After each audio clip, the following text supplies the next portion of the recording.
નમસ્તે સત શ્રી અકાલ કશે કાંઈ ગળો હાલ તો કેમ છે બધા મજામાં ને?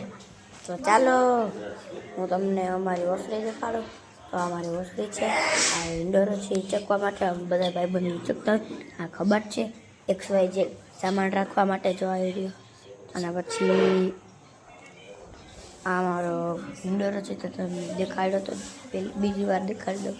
પછી હા તો કેવો લાગુ છું ને રૂપાળી રાજા દેખાતો છું નહીં.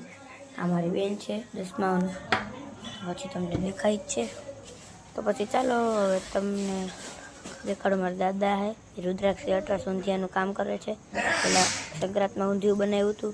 ચાલો તમને દેખાડું. આ બે સાયકલ છે, આ પહેલી, આ બીજી, અને આ મોટું બધું ફર્યું. અને અમે હોન્ડા છે અમારી નવી. તો અમારી મમ્મી જાય છે. આ ગેસનો બાટલો છે ફાટે ને એટલે બહાર રાખ્યો છે. આ મારું રસોડું છે. પછી જોઈ લો તમે તો ઉપર છે મારું ભાઈબંધનું ઘર છે. નાનકડો સાહેબનો છોકરો એનું ઘર છે. આ ચપ્પલ રાખવાની જગ્યા છે અમારી.